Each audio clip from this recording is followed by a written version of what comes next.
얘기 이제 들어가 봅시다. 선호투표제 때문에 지금 난리가 났는데, 이 부분, 원래 이제 어제 뭐 회의도 갔는데 혼자 갔다, 아무도 안 왔고. 그렇죠. 저 혼자 했는데, 갔죠. 예. 이 부분은 이재명 위원장님 지금 일단 객관적인 거는, 일단 여러분들한테 팩트만 알려주면, 전준희가 오늘 회의를 했어. 네. 전준희 회의에서 다수의 전준희 의원들이 국회의원들이 다, 국회의원들 중에서 다수가, 선호투표제 과거에도 유사한 형태로 뭐 선호투표제 많이 했는데 이거 당헌당규 위반 아니야? 라고 결론을 냈다고 하고 첫 번째 알려진 네. 게 그다음에 청년 최고위원제와 관련해서는 선출직 청년 그러니까 최고위원은 5명 뽑는데 1명 여성이잖아요. 네. 1명 무조건 들어가게 돼 있잖아요. 네, 당규에 네, 네. 규정이 있고. 근데 나머지 4명 중에 1명을 또 청년 최고로 하겠다는 거야. 이건 당규 개정 사항이거든 사실. 네네네. 근데 이걸 하겠다라고 발표를 했어. 그리고 1인 1표 지역별 가중치에 있어서는 딱 3곳만 한 거예요. 왜냐하면 2회 연속 선거에 졌던 지역을 뽑아봤더니 강원은 이번에 우상호 이겼잖아. 네네. 부산, 울산도 단체장 우리가 이겼잖아. 네네. 그러니까 경남하고 경남? 대구, 경북.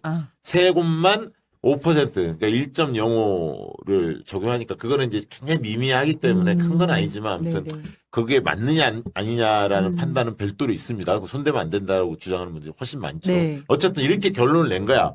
그럼 이게 어떻게 되는 거지? 나는 이제 아마 첫 번째 이 부분을 해소를 해드려야 할 것 같고 두 번째 이게 당헌당규 위반이 아니냐 부분을 이제 여쭤보는데 과정은 이렇게 됩니다. 그러면 내일 최고위를 열립니다.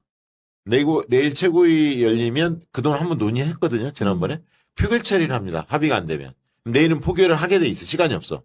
그러면 지금 정청래 대표 측과 뭐 정책 견해를 같이 하면서 결선 투표제로 해야 한다라고 생각하는 분이 제가 알기로는 지금 4분이에요. 이제 예를 들면 이성윤, 이성윤, 문정복, 박규환 그리고 박지원 의원. 이렇게 해서 4명인데 아마 박지원 최고 젊은 분이시죠. 평당원 최고로 됐던 네네. 이분 무지 작업에 들어갈 겁니다.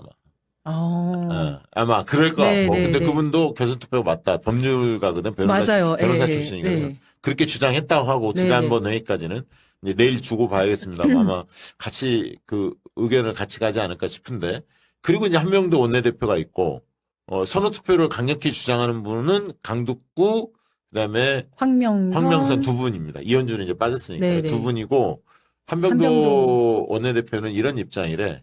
후보간에 어떻게 합의 안 됩니까? 네. 좋은 게 좋은 거다. 네. 근데 후보간에 이게 합의할 수 있는 사안이 아니잖아요. 2대2로 팽팽히 맞서요. 정청래 고민정은 결선투표제. 김민석 송영길은 선호투표제. 이렇게 갈립니다. 지금 일단 후보들의 반응은. 근데 이거는 후보간에 이게 할 문제가 아니라 이게 이게 당헌당규 맞아요. 위반 사항이기 때문에 가처분 행정소송 걸리거든. 맞아요. 그래서 내일 최고위가 만약에 이게 의결 조치를 하는데 최고위 의결을 하고 그다음에 당무위에서 최종적으로 확정을 짓게 돼 있는데 당무위원들은 다 현역원이라고 생각하시면 됩니다. 당직자들. 네. 근데 최고위에서 거부가 되면 다시 이제 전준이 내려가는 거잖아요. 네. 그럼 전준이가 동일한 안을 가져올 수 없고 다른 이제 수정안을 가져올 텐데 그렇죠. 계속 고집을 부린다. 만약 이런 식으로 되면 이게 이제 당이 이제 굉장히 내용이 깊어지는 거예요. 그리고 여기에서는 뭐라고 주장하냐면 아까 청년 최고 같은 경우는 이제 아까 선거투표제는 당헌 당규의 위반이 아니다라고 지금 주장하고 있는데 그 부분을 이따 설명을 해주시면 될 것 같고 청년 최고위원회를 통과를 시키려면 당규 개정을 해야 돼요. 중앙위원회를 열어야 돼. 그러면 이게 한 일주일 소요가 된대요. 객관적 기간이. 일주일 소요가 되면 다음 주 목요일 금요일이 후보 등록일로 잡아놨는데 8월 17일이 투표일이고 전당대회 일이고 다음 주 목금 16일 17일이 후보 등록일로 잡아놨는데 이걸 연기하자고 주장한다는 거야. 당무위 그러니까 중앙이 통과를 시키려면 기간이 일주일 걸리니까 불가능하잖아요. 내일이 금요일이잖아. 불가능하잖아. 그럼 후보 등록일을 그 다음 주로 넘기자는 거야. 이미 그래서 선거운동을 거의 못하도록 그러니까 이 이상한 걸 들고 나와서 진짜 왜 이렇게 무리하게 개 난리를 피우는 거야. 난리법석을. 평지풍파 일으키면서 지금 이런 상황을 내몰고 있어요. 근데 아까 최고위원회에서 내일 부결이 되면 동일안을 상정을 못 하거든요. 그럼 전준이 새로운 안을 올려야 돼. 아니면 똑같은 안을 다시 올리면 또 부결되겠지. 그럼 뭐 하자는 거야? 올스톱 되는 거야. 근데 이게 왜 그러냐면 과거에는 우리 기억에 없는 이유가 뭐냐면 과거에는 다수 투표를 했던 사람이 그냥 됐어요. 당대표 됐어요. 그러니까 네. 그 기억이 없는 거야. 결선 투표가 처음으로 도입된 거야. 네. 사실은 작년에 6월 달에 이게 도입이 됐는데 작년 결선 투표를 작년에 했어야 돼. 작년에 처음으로 당헌에 이게 들어간 거야. 그 전에 당대표는 안 들어갔어. 근데 작년 정청래 박찬대 할 때 처음으로 결선 투표 조항이 김병기 원내대표 시절에 직무대행 시절에 이거를 당헌 당규 개정을 해서 규정을 만든 거야. 근데 그때 실무진들이 착오를 해서 그거를 선호투표 방식으로 시행규칙을 만들었는데 후보가 2명밖에 안 나오다 보니까 선호투표는 3명 이상 할 때 적용이 되는데 그러니까 작년 정청래 박찬대 때는 그냥 1명만 찍으면 됐었기 때문에 그렇죠. 문제가 안 됐었어. 선호투표 적용을 할 필요가 없으니까 3인 이상이 아니었으니까. 그러니까 우리가 그런 걸 적용한 지 기억이 없는 거야. 근데 이번에 처음으로 3인 이상이 이제 될 가능성이 있잖아요. 4명, 5명이 등록한다고 하니까. 그러면 컷오프에서 3명을 본경선으로 붙인다 하니까 이거는 결선투표 아니면 선호투표를 해야 하는데 당헌 당규에 결선투표를 딱 하게끔 규정이 돼 있는데 이게 과연 이제 여기서부터 해설을 해주세요. 이게 과연 당헌 당규 위반이 아니라고 일부 주장하는데 제 느낌이 뭐냐면 당에서 원래 법률 자문하는 사람들이 있거든. 당에 변호사 그룹이나 제대로 그 자문도 안 받은 것 같아. 이게 지금 들어보니까 이현희 전략기획위원장 쪽에서 세게 민다는 거야. 전략기획위원회가 전략기획위원장이나 전략기획국 사무직 당직자 이쪽이 백업을 하거든요. 기획국가. 그러니까 전준희의 기획국가 누를 만드는 쪽을 백업을 전략기획국이에요. 그거 간사가 전준희 간사가 전략기획위원장인 이현희 의원이야. 이쪽에서 강하게 해서 선호투표를 민다는 거예요. 근데 나는 느낌에 당내에서 법률 검토를 이렇게 제대로 안 받은 것 같은 느낌이 들어. 어떻게 보십니까? 아니 이제 변호사라면 변호사가 아니라 뭐 변호사가 아니라도 이거 당헌 당규 그러니까 한글을 읽을 줄 아는 그거 당헌 사람이라면 한번 띄워주세요. 그것도 한번 띄워주세요. 어제 얘기를 네, 했는데. 어제 말씀 너무 잘하시던데 이 한글을 읽을 줄 아는 사람이라면 여기 너무나 명확하게 나와 있거든요. 명확하게 이제 문헌적으로 원래 해석을 해야 됩니다. 명확하게 나와 있으면 그대로 따르면 되는 거고 그게 불명확하게 나와 있을 때 뭐 맥락적 해석을 하고 역사적 해석을 하고 막 추론을 하게 되는 건데 이거는 그럴 필요가 없는 게 저기 이제 저기 당헌이죠. 당헌. 당헌입니다. 이게. 당헌이 우리 당의 헌법과 같은 거잖아요. 거기에 보면 결선 투표 실시 등 구체적인 사안 당규로 정한다. 이렇게 돼 있습니다. 네. 당대표와 관련해서는. 그러면 당규를 봐야 되죠. 당규를 보면, 자, 그 다음에 당규 한번 봐주세요. 네, 당규를 보면 저기에는 결선 투표 실시의 구체적인 방법은 이라고 돼 있어요. 그렇죠. 결선 투표만 딱 나와 있어요. 그럼 보통 생각할 때, 선호투표가 결선투표 안에 포함되는 거 아니야? 두 개를 막 혼용한 게 아니야? 이렇게 생각을 할 수가 있잖아요. 네. 그런데 우리 당헌과 당규는 결선투표와 선호투표를 명확하게 구분하고 있습니다. 선호투표 띄워보세요. 3페이지. 예. 네, 그래서 이렇게 선호투표라고 해서 48조의 2의 선호투표, 또 48조의 3 해서 결선투표, 이렇게 또 나와 있거든요. 있어요. 두 개가 나눠져 있고. 선호투표는 앞에 선호투표 한 번만 더. 네. 앞에 선호투표를 보면 과반 투표자가 나오기 전에 선호투표 아니 아까 네네. 3페이지 선호투표 과반 투표자 나오기 전 중간 개표 결과는 공개하지 아니한다 이렇게 딱 돼 있어요. 선호투표는. 그러니까 이 목적은 이 제도를 도입한 건 원샷 경선 그렇죠. 할 때 하라는 얘기예요. 네. 순회 경선 이렇게 순차적으로 가는 건 안 맞다라고 의미를 담아 둔 거야. 맞아요. 그러니까 뭐냐면 순회 경선을 한다는 것은 그 컨벤션 효과를 위해서 하나 하고 하나 열고 하나 하고 하나 열고 하면서 막 분위기가 막 올라가는 거잖아요. 맞아. 근데 어제 네. 그전에는 일요일날 한꺼번에 개표한다고 그랬어. 토요일, 일요일 하는데. 또 그랬었죠. 그거 네. 욕 엄청 얻어먹었거든? 네. 그러니까 이번에 바꿔서 한 번. 토요일날, 일요일날 각각에 맞아요. 발표한다고 네. 거기까지는 이제 전준희가 수정을 하긴 했어요. 네. 자, 이 부분 있었고. 자,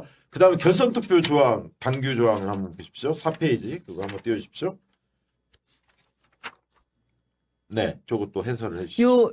근데 이제 결선 투표 같은 경우에는 공개하지 아니한다. 단 당무위원회 의결로 달리 정할 수 있다.기 때문에 결선 투표가 있을 경우에는 그냥 중간중간에 열 수도 있는 겁니다. 그렇죠. 당무위가 그렇게 결정을 해주면 돼. 네. 예, 그래서 이 조항을 넣어준 거야. 단 이 조항이. 그래서 우리가 결선 투표와 선호 투표는 다르다라는 것을 명확하게 알 수가 있는데 이게 헷갈릴 때는 다시 우리의 헌법인 당헌으로 돌아가 보면 맞아요. 되거든요. 뭐 당헌을 바꿔야지 그러면. 그렇죠. 만약에 그러면 당헌에는 이제 저쪽에는 없을 텐데 당헌에는 네. 처음에 이제 결선 투표와 선호 투표가 들어왔을 때 어떻게 딱 했냐면 선호투표 또는 결선투표를 실시해야 된다라고 해가지고 이 두 개를 명확하게 병렬적으로 이렇게 해놓고 있어요. 당원에. 네, 만약에 결선투표 안에 선호투표가 들어간다면 그건 없지. 예, 난 그건 한 번도 본 적이 없어. 라든지 그렇게 네, 나와야 되는데 네, 네. 그런 게 아니라 두 개를 병렬적으로 딱 네. 서로 다르다라는 것을 분명하게 아니 규정을 하고 국회의원 있고. 선출 방식에도 그게 나와요. 결선투표 또는 선호투표 이렇게 각각이 병렬적으로 돼 있어. 방법이 다르니까. 네네네. 근데 이제 예를 들어 국회의원 경선 같은 경우는 원샷 경선이잖아요. 순회 경선이 아니잖아. 네네. 그러니까 그건 선호투표로 할 수도 있고 결선투표 할 수도 있어. 근데 이건 당대표는 다르단 말이야. 맞습니다. 지역별 순회 경선 하기 때문에 선호투표는 안 맞는 거야. 그리고 이 당규를 쭉 살펴보면 각 직위별로 어떤 거는 결선투표만 가능하고 어떤 경우에는 선호투표 또는 결선투표라고 이게 막 다 다르게 써 다르게 있어요. 써 있죠. 다 다르게 써 있어요. 맞아요. 예. 그래서 시당위원장, 국민참여경선, 국민경선 이런 경우에는 선호투표 또는 결선투표라고 명확하게 딱 나와 있고 21대 대선 후보, 22대 국회의원 후보, 당대표, 국회의장 및 부의장은 결선투표만 써 있고 그렇군요. 원내대표는 결선투표에 예외적으로 선호투표. 왜냐하면 원내대표 같은 경우에는 뭐 한 20%인가요? 그 네, 20% 당원들 당원 들어가잖아요. 투표가 있는데 그거는 선호투표 할 수 있다. 선호투표를 왜 선호투표 할 수밖에 없냐면 그게 국회의원들 현장에 모아놓고 원내대표 후보들이 연설을 하잖아요. 네. 그 자리에서 국회의원들 투표하잖아. 네. 그러면 당원들 그 전에 투표를 했잖아요. 그럼 만약에 거기 과반이 없으면 국회의원들 대기시킨 다음에 당원 투표 다시 붙여야 하는데 시간이 없거든. 네. 그러니까 당원들, 권리당원들 투표를 할 때 선호투표를 하게 만드는 거야.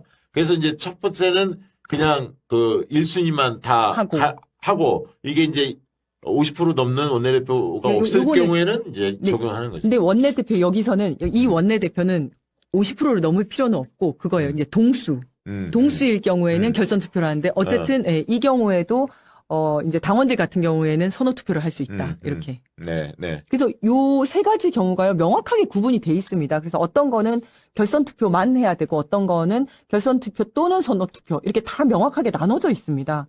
그래서 결선 투표라고만 되어 있는 당대표 선거에 있어서 이거 그냥 선호 투표 해도 돼라고 하는 거는 그거는 명확하게 당원 당규 위반인 거고요.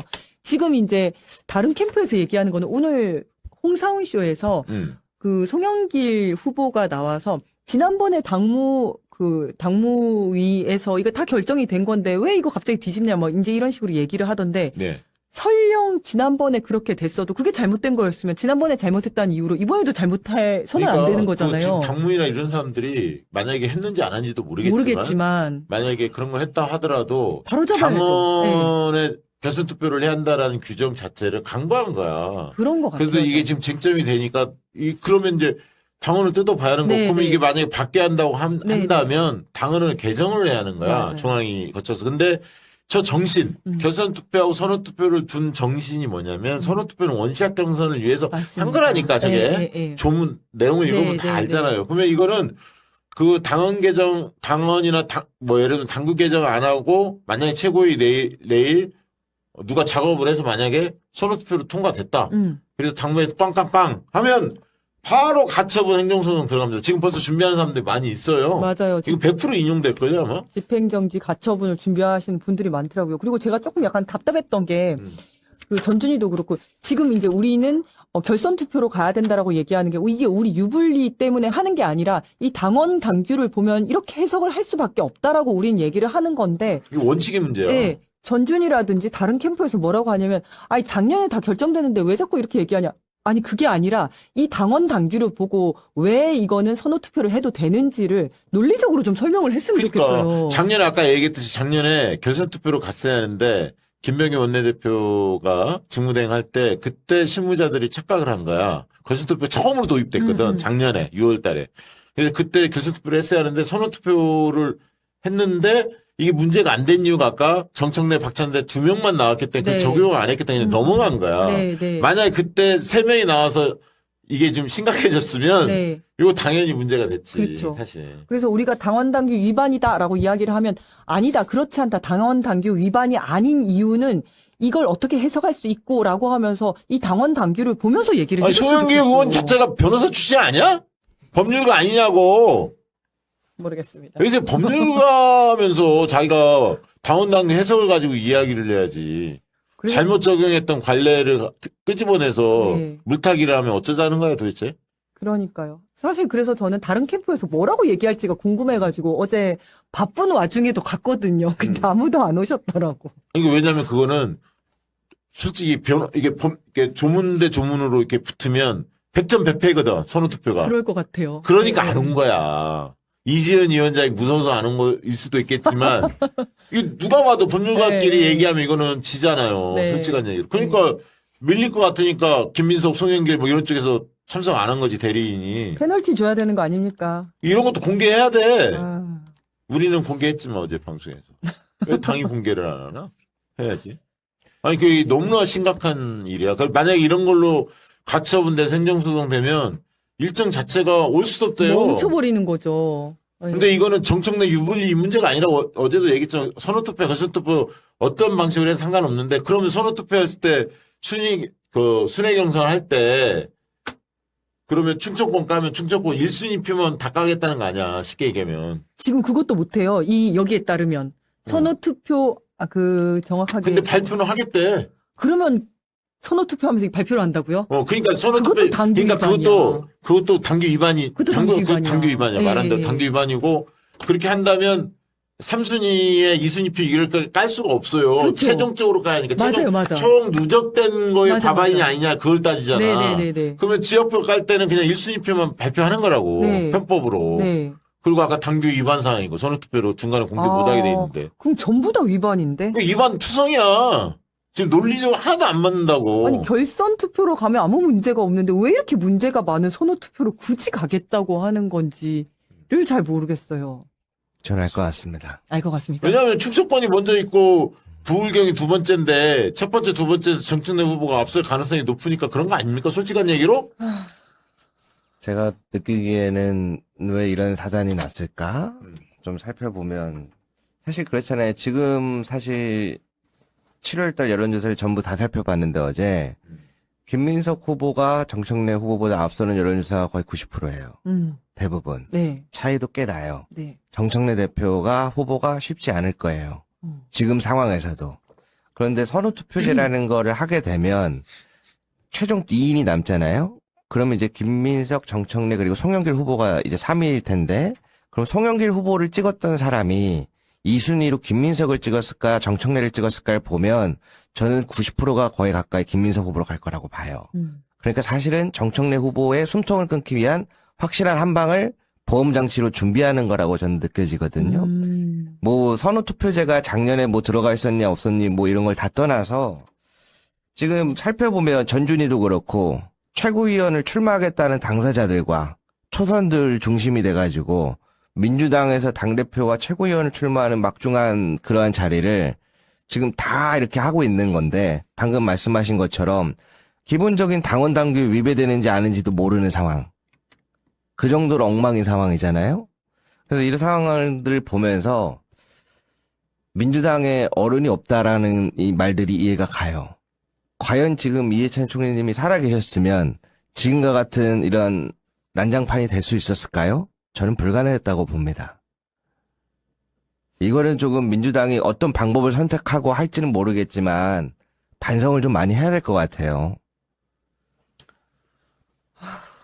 어쨌든, 그러니까 우리가 봐도 이거는 정말 명확하잖아요. 결선 투표로 가는 게 명확한데 지금 선호 투표로 가야 된다고 하는 사람의 프레임, 그 사람들은 지금 어떻게 프레임을 잡고 있냐면 이게 선호 투표로 다 결정이 되는데 이미 작년부터 결정이 되어 있는데 정청래 측에서 자기가 불리할 것 같으니까 이걸 뒤집으려고 하고 있다. 이렇게 프레임을 지금 씌우고 있는 거예요. 말도 제가 안 그래서 되죠. 하나 배워왔죠. 네. 천하위공. 세상은 공공의 것인데 그것을 한 사람이 주무르려고 하면 그 탐욕이 화를 부른다고 했습니다. 국민 주권, 당원 주권 정당이라면서요. 지금의 모습이 과연 당원들의 정당 같습니까? 아니면 당원들은 알아서 따라오라는 것 같습니까? 외국 갔다 오더니 굉장히 차분해진 것 같아요. 그죠? 아니 사실 뭔가, 예. 앞에서 돌을 터득한 느낌이야. 다리 다치고 나서. 아니 앞에서 네. 사실은 근데 진짜 너무 맞는 네. 말이어서. 너무 네. 속에서 화가 끌어올라가지고 제 채널이었으면 막 쏟아 부었을 텐데 제 채널에서 그랬을 거예요. 선호투표제 하고 싶으면 다음 총선 때 경선 붙을 때 전부 다 선호투표제 해보자고. 그럼 어떻게 되는지 아십니까? 선호투표제 나쁘다는 게 아니고 어울리는 게 있고 안 어울리는 게 있을 맞아요. 거예요. 그러면 3위가 뭐가 돼요? 흔히 말하는 광파리들이 등장하기 시작하죠. 3위가 중요해지니까요. 그럼 그때부터 완전 난장판 될 거라고 저는 봅니다. 나는 진짜 아까 이재현 위원장이 얘기한 대로 이걸 후보 간의 유불리로 자꾸 몰아가는 거야. 그리고 과거에 관행? 네. 잘못된 관행? 예, 예. 이게 아니라 이거는 이제 규정에 대한 맞아. 이거는 옳고 그름의 옳고 그름의 문제인데. 문제거든. 원칙의 문제이지 이게 유불리의 문제가 아니거든. 그러니까 기계적으로 언론도 이 후보는 이렇게 주장하고 저 후보는 주장했다 이렇게 쓰는 게 아니라 예, 예. 당원 단계로 찾아봐야 돼. 보면 언론이 되잖아, 찾아보고 보면. 예. 그걸 해석해보면 누구나 알 수 예, 있잖아요. 예, 예. 그래서 이거는 어느 쪽이 억지 주장한다 이렇게 판단을 해줘야지 기계적으로 누구는 이렇게 주장, 누구는 계속 마치 뭔가 동등하게 각지 주장하는 것처럼 맞아. 이렇게 지금 프레임을 만들고 있다는 거죠. 사실 우리가 지난주에 방송할 때였었나요? 그때만 하더라도 이게 그 당원 단계로 제대로 보기 전에 이거 선호투표와 결선투표 뭐가 유리한지 막 얘기 나올 때 그때 계속 그랬잖아요. 예. 이거 누구한테 유리하다고 볼 수 유불리 없다. 없어. 솔직한 얘기로. 실제로도 예. 누구한테 유리한지 알 수 없다. 이런 예, 얘기 했었잖아요. 예. 유불리 문제가 아니라고 지금 이 당을 수렁텅이로 빠뜨릴 거냐. 이거 만약에 가처분 돼갖고 난리 나면 이거 누가 책임질 거야. 중단돼버리는 거고. 그다음에 뭐 승보고 하겠냐고. 그러니까요. 사실은, 나중에. 가처분이 기각돼서 그냥 그대로 간다 하더라도 나중에 마지막에 이게 이제 그 패자가 이걸 소송했을 경우에 무효될 가능성도 굉장히 높거든요.